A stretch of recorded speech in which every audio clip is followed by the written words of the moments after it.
आंखें बंद करो अपनी और सोचो कि जो लास्ट चीज़ तुमने देखी, क्या वो सच थी? कोई घटना, कोई चेहरा या कोई खबर? शुरुआत हमेशा एक दृश्य से होती है, एक झलक, एक पल। और उसी पल में हमारा दिमाग एक कुशल कहानीकार की तरह एक नई कहानी बुन लेता है, एक सच बुन लेता है, एक फैसला सुना देता है। पर क्या वो सच वाकई सच होता है, या फिर तुम्हारे परसेप्शन का बनाया हुआ एक मायाजाल है वो? इसका जवाब हमारे पुराणों में सदियों से गूंज रहा है। ब्रह्मा के 4 मुख थे ताकि वो सारी दिशाओं में एक तरीके से देख सकें, समान रूप से देख सकें। पर जब उन्होंने अपनी ही रचना पर माया में पड़कर एक ही जगह दृष्टि गाड़ दी, तब जन्मा उनका 5वां मुख, a symbol of obsession, a flawed perception. और फिर उसी को तोड़ने के लिए, उसी परसेप्शन को तोड़ने के लिए शिव को आना पड़ा। ये एक दंड नहीं था, ये सबक था कि जब तुम्हारी दृष्टि सीमित हो जाती है तो विनाश निश्चित होता है। क्योंकि ज्ञान जानने में नहीं है, ज्ञान अनुभव करने में है। ज्ञान के नाम पर तो हम तो बहुत कुछ जान चुके हैं आज के टाइम पर, और जब रियल टाइम में वो सिचुएशन हमारे सामने आती है तो वो हमारा ज्ञान क्या वास्तव में हमारी परसेप्शन को उस लेवल पर पहुंचाता है? क्या हम अभी जो करंट सामने है उसके पार की चीज़ देख पाते हैं? अगर देख पाते हैं तो ये सच्चा ज्ञान है, इसको परसेप्शन बोलेंगे ही नहीं। रियल टाइम में अगर तुम एक सिचुएशन में बैठकर कई सारे पर्सपेक्टिव्स बना सकते हो, उस सिचुएशन को हर एक एंगल से देखने की क्षमता रखते हो, तो वो तुम्हारा परसेप्शन नहीं, वो तुम्हारे पर्सपेक्टिव्स हैं। और ये रियल ज्ञान है। फिलहाल अगर पुराण काल्पनिक लगे तो चलिए साइंस की तरफ चलते हैं, विज्ञान की तरफ। जो स्टार सम्राट में देखते हैं, या फिर जो आज हम देखेंगे, तुम देखोगे, उसकी टिमटिमाती हुई रोशनी जो हमें आज दिख रही है, वो कई लाखों सालों पहले टिमटिमा चुकी है और उसको आज हम देख पा रहे हैं। हो सकता है वो स्टार आज के टाइम पर वहाँ प्रेजेंट भी ना हो, मर चुका हो, या फिर हो सकता है वो किसी ब्लैक होल में टर्न हो चुका हो। लेकिन हमारा परसेप्शन हमें टिमटिमाती हुई रोशनी दिखाता है, और हमारा पर्सपेक्टिव उस टिमटिमाती हुई रोशनी के पीछे का सच, उसके पीछे की काल और दूरी की सच्चाई हमें दिखाता है। और क्वांटम फिजिक्स कहती है कि तुम्हारा देखना ही किसी संभावना को सच्चाई में बदल देता है। तो फिर सोचो, क्या तुम सच देख रहे हो, या फिर तुम्हारे देखने के एक्ट ने ही किसी इल्यूजन को जन्म दे दिया है? तो फिर ये परसेप्शन आता कहाँ से है? ये आता है हमारे सबसे पुराने इमोशन से, जो कि है फियर, डर। पहले के इंसान जो कुछ भी नहीं जानते थे, जो नए नए आए थे, वो अंधेरी रात में जब बिजली कड़कती थी तो उसको देख के उनको लगता था कि ऊपर कोई है जो हमसे गुस्सा है, और वो हमें जो है सजा दे रहा किसी बात की। तो वहाँ से डर जन्म लेता है, वहाँ से डर लेंस बन जाता है, और फिर हमारा परसेप्शन उस डर को लेकर हमारी सुरक्षा का जरिया बनता है कि कुछ तो है जिससे हमें बचना है। वही डर आज भी है हमारे सामने।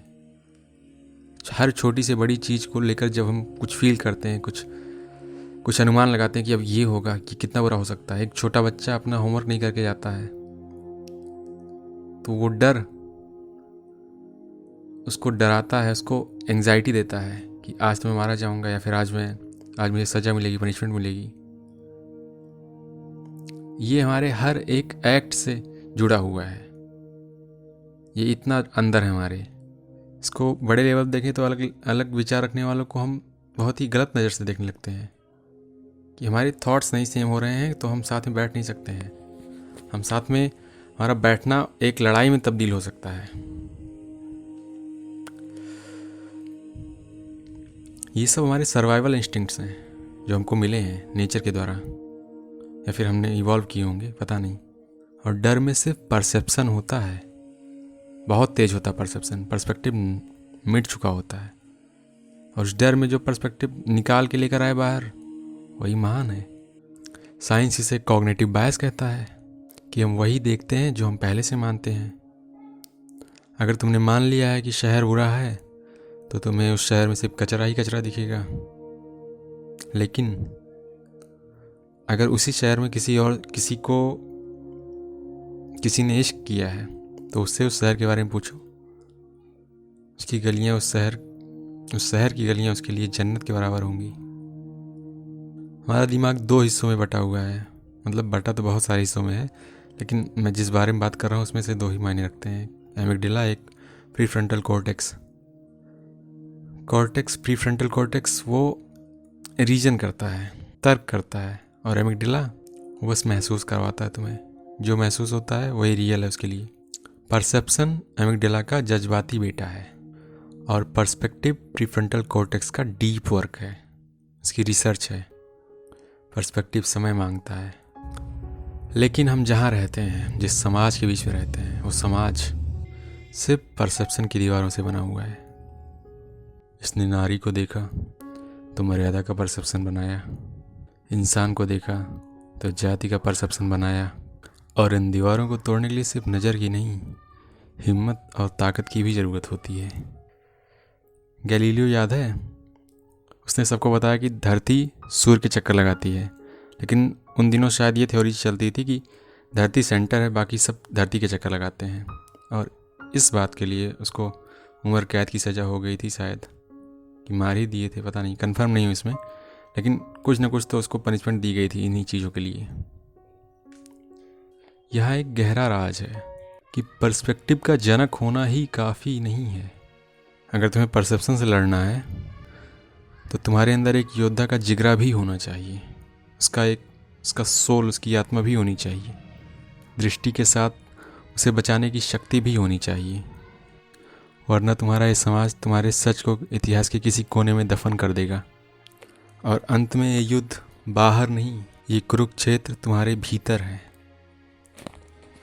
तुम्हारा परसेप्शन अर्जुन है, जो रण के बीच में शस्त्र त्याग कर खड़ा है, क्योंकि उसकी आंखें सिर्फ रिश्ते को देख रही हैं। पितामह, गुरु, भाई, वो सिर्फ मोह के जाल में बंधा हुआ है। और तुम्हारा पर्सपेक्टिव श्री कृष्ण है। वो सारथी बनकर ये नहीं कहते हैं कि अर्जुन तुम गलत हो, कहते हैं अर्जुन मेरे भाई तुम भी सही हो एक दृष्टिकोण से, लेकिन वो दृष्टिकोण अभी मायने नहीं रखता है।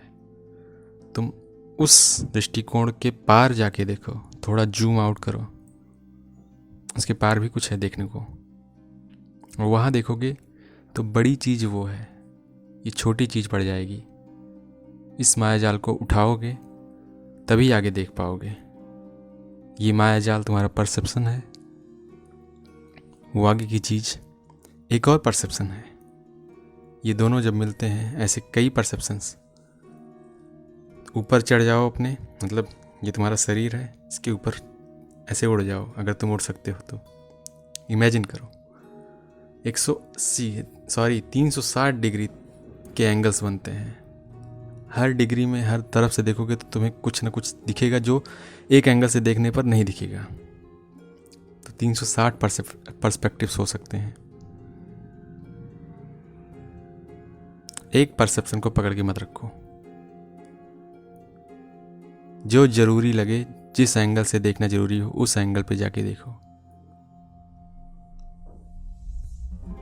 तो कुरुक्षेत्र में तुम्हारा सारथी, तुम्हारी कॉन्शियसनेस बस इतना कह रही है कि दृश्य में मत उलझो पार्थ, उस दृश्य को विशाल करो।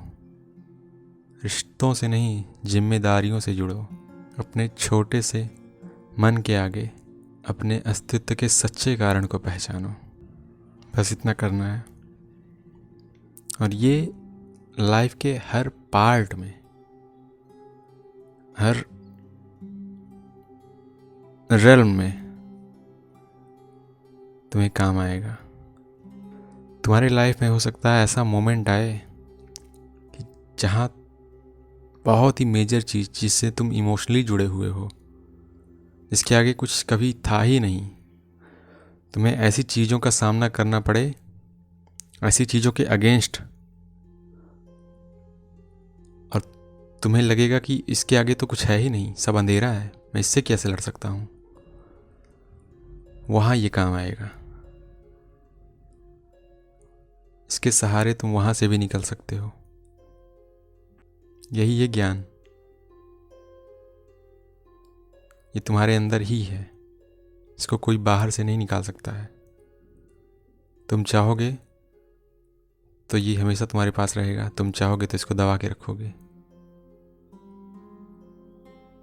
ठीक है।